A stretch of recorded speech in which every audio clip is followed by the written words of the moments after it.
بسم اللہ الرحمن الرحیم۔ آپ دیکھ رہے ہیں یو ود مسٹر ہاشمی، جس میں ہم آپ کو خوش آمدید اور ویلکم کہتے ہیں۔ امید کرتے ہیں کہ آپ کو یہ ویڈیو اچھی لگے گی۔ آج ہم آپ کو رشتوں میں تبدیلی کی ایپیسوڈ نمبر 10 کے بارے میں بتائیں گے۔ رات آنکھوں میں کٹی۔ ارشد، آپ اتنا چاہتے ہیں، مجھے آج سے پہلے کبھی پتہ ہی نہ چلا۔ عرشی، جو کچھ تمہارے آنے کے بعد مجھے حاصل ہوا ہے، تمہارے آنے سے پہلے میں یہ نہ تھا جو آج ہوں، اور تمہاری بدولت ہی ہوں۔ ارشد ہاتھ میں عرشی کو ہاتھ لیے محو گفتگو تھا۔ دروازے پہ دستک ہونے سے پتہ چلا کہ صبح کے 6 بج چکے ہیں۔ اچھا، تم فریش ہو جاؤ، میں بھی ہو جاتا ہوں۔ مہمانوں کے استقبال کی تیاری بھی کرنی ہے۔ ارشد عرشی کا ہاتھ نرمی سے پیچھے کرتے ہوئے بولی، جی ہسبینڈ صاحب، اب آپ جائیں، پہلے فریش ہو لیں، میں بعد میں ہو جاؤں گی۔ ایک ہی دستک کے بعد دروازہ دوبارہ دستک نہ ہوئی۔ شاید کوئی واقعہ بتانا چاہتا تھا۔ عرشی کی ہر رات اب رنگین رات میں ڈھلنے لگی تھی۔ امی جان، دوا کا وقت ہو چکا ہے۔ عرشی نے آفس جانا بند کر دیا تھا۔ ارشد نے کہا تھا کہ اگر جوائن کرنا چاہو تو کر سکتی ہو۔ عرشی اب گھر کی ذمہ داریاں نبھانا چاہتی تھی۔ بس عرشی نے آفس کو الوداع کہہ دیا تھا۔ زبیدہ عرشی سے نفرت کرتی تھی۔ زبیدہ، جو کہ ارشد کی والدہ تھی۔ زبیدہ کے دل میں یہ وہم تھا کہ ارشد اب بدل چکا ہے اور جورو کا غلام بن کر رہ گیا ہے، مگر عرشی کا دل صاف تھا۔ عرشی زبیدہ کے کمرے میں جا کر زبیدہ کو سہارا دیتے ہوئے دوا کے لیے اٹھا رہی تھی۔ منہ چڑھاتی ہوئی زبیدہ تکیے پر کمر ٹکائے بیٹھ گئی۔ عرشی گولیاں ساس کے ہاتھ میں تھماتے ہوئے کہنے لگی، امی، طبیعت کیسی ہے؟ تم سے مطلب، تم بس اپنا کام کرو، میری فکر چھوڑ دو تو بہتر ہوگا۔ میرے بیٹے کو اپنے جال میں پھنسا کر اسے قید کرنا چاہتی ہو؟ بظاہر لگ رہا تھا کہ زبیدہ کا غصہ بہت پرانا ہے، مگر وہ کچھ کہہ نہیں سکتی تھی۔ امی جان، ایسی کوئی بات نہیں ہے، آپ غلط سمجھ رہی ہیں۔ ارشد نے تو مجھے آپ کی خدمت کے لیے ہی گھر پہ رکھا ہے۔ بس زیادہ باتیں نہ کرو، دوا دو اور چلی جاؤ کمرے سے۔ عرشی بنا کچھ بولے دوا دے کر اپنے کمرے میں چلی گئی۔ شادی کو 1 ماہ ہو چکا تھا۔ امی کی طبیعت کیسی ہے؟ ارشد آفس سے دیر سے آتا تھا۔ اپنی ماں سے ملنے کا اسے وقت ہی نہیں ہوتا تھا۔ جی، اب پہلے سے کچھ بہتر ہیں۔ تم دوا وقت پہ تو دے رہی ہو نا؟ جی ارشد، وقت پہ دوا دے رہی ہوں۔ ارشد کو جیسے اب عرشی پہ کوئی خاص دلچسپی نہ تھی۔ عرشی سے اس کا لہجہ تھوڑا بدل چکا تھا۔ عرشی، کیا بات ہے؟ ارشد بہت اکھڑے اکھڑے سے لگ رہے ہیں۔ کچھ نہیں عرشی، بس یوں ہی۔ ارشد اپنا موبائل استعمال کرنے میں مصروف تھا۔ عرشی کی بات کو اتنی خاص توجہ نہ دے رہا تھا۔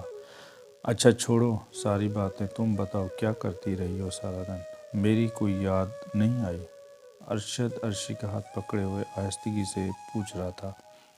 چلو تم چینج کر آؤ۔ عرشی کو ایسا محسوس ہو رہا تھا کہ ارشد صرف رات کا ہی ہم سفر ہے، اسے بس رات کو ہی کچھ پلوں کے لیے بات کرتا ہے۔ جی میں چینج کرتی ہوں۔ عرشی بیڈ سے اترتے ہوئے بات کی طرف چل دی۔ امی، اب کیسی طبیعت ہے؟ ارشد آفس جانے کی تیاری میں تھا۔ اپنی ماں سے ملنے کمرے میں جا کر حال و احوال پوچھنے لگا۔ مل گئی فرصت؟ اس ناگن کے پاس ہی بیٹھے رہتے، نہ ماں کا کوئی خیال ہی نہیں، تمہیں بس بیگم کے پاس ہی رہنا ہے۔ ارے امی جان، کیا بات کر رہی ہیں؟ عرشی نے کچھ کہا آپ سے بتائیں، میں اس کی ابھی خبر لیتا ہوں۔ ارشد ماتھے پہ بل ڈالتے ہوئے باہر جانے لگا۔ رکو ارشد، اسے مت کچھ کہنا، ورنہ میری ہی برائی کرنا شروع کر دے گی۔ امی، ہوا کیا ہے؟ مجھے بتائیں تو صحیح۔ ارشد زبیدہ کے پاس بیٹھتے ہوئے پوچھ رہا تھا، بیٹا تم غریب گھرانے کی لڑکی کو بیاہ لائے ہو، اپنا سٹینڈرڈ تو دیکھو، اور اسے دیکھو کسی کوڑا اٹھانے والے کے خاندان کی لگتی ہے۔ امی بس کریں، اگر اس نے سن لیا تو کیا سوچے گی؟ اچھا میں ایک کام کرتا ہوں، مہوش کی ڈیوٹی لگا دیتا ہوں، عرشی آپ کے پاس نہیں آیا کرے گی۔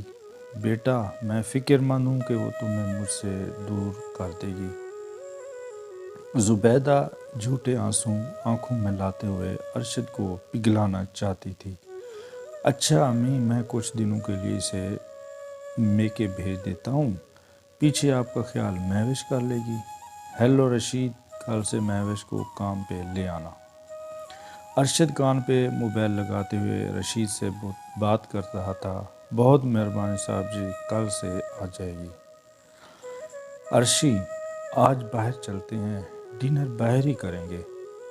رات کو ارشد آج جلدی گھر آ گیا تھا۔ عرشی نے اس بات میں سر ہلایا اور تیار ہونے لگی۔ میں نے مہوش کو کام پر رکھ لیا ہے، تم سارا دن گھر کے کام کرتی رہتی ہو، تمہاری مدد کے لیے رشید کی بیٹی کو رکھ لیا ہے۔ ٹھیک ہے، ارشد غریب لوگ ہیں، یہاں کی انکم سے وہ والدین کا سہارا بھی بن جائے گی۔ چلو آج اس ہوٹل پہ چلتے ہیں۔ ارشد گاڑی کا انجن بند کرتے ہوئے عرشی سے بولا اور ہوٹل میں داخل ہو گئے۔ ارشد مسلسل موبائل پہ نظریں ٹکائے موبائل پہ مصروف تھا۔ ارشد اب تو چھوڑیں موبائل کو پلیز، جب دیکھو آپ موبائل استعمال کر رہے ہوتے ہیں، میری بات بھی نہیں سنتے۔ یہ لیں بیگم جی، رکھ دیا موبائل۔ ارشد موبائل پاکٹ میں رکھتے ہوئے عرشی کی طرف متوجہ ہو گیا۔ اچھا اب یہ بتاؤ ہنی مون منانے کدھر کا پلان ہے؟ نہیں ارشد، ابھی امی کی طبیعت ٹھیک نہیں ہے، جب مکمل صحت یاب ہو جائیں گی تب چلیں گے۔ عرشی اور ارشد کی سوچ میں زمین و آسمان کا فرق تھا۔ ارشد کو صرف عرشی کے جسم کی ہوس تھی، جبکہ عرشی کو ارشد سے حقیقی محبت تھی۔ اچھا تم ایک کام کرو، میں 2-4 دن کے لیے شہر سے باہر جا رہا ہوں، تم اگر اپنے گھر جانا چاہتی ہو چلی جاؤ، مگر ارشد اپنی جان کا خیال کون کرے گا؟ ارے تم اس بات کو چھوڑ دو، مہوش کل سے کام پہ آ جائے گی، میں تمہیں صبح ڈراپ کروں گا۔ اچھا ارشد ٹھیک ہے میری پیاری بیٹی، آؤ آؤ۔ عرشی کی والدہ دروازہ کھولتے ہی آگے سے عرشی کو پایا۔ کیسی ہے میری بیٹی؟ عرشی کی والدہ نے اسے گلے لگاتے ہوئے حال و احوال طلب کرنے لگی۔ میں ٹھیک ہوں امی، فرسٹ کلاس، پہلے کی طرح ہمارا داماد نظر نہیں آ رہا۔ امی انہیں ذرا کام تھا، عرشی وضاحت کرتی ہوئی کمرے میں چلی گئی۔ سنتے ہیں دیکھیں کون آیا؟ عرشی 1.5 ماہ بعد اپنے گھر آئی تھی، میرا پیارا بیٹا۔ باپ نے آتے ہی عرشی کو گلے سے لگایا تھا، ماتھا چومتے ہوئے۔ بہت ارشد دکھائی نہیں دے رہا؟ عرشی کے والد نے اگلا سوال ارشد کے حوالے سے کیا تھا۔ ویڈیو اچھی لگے تو اس کو سبسکرائب اور لائک کیجیے گا۔ اللہ حافظ۔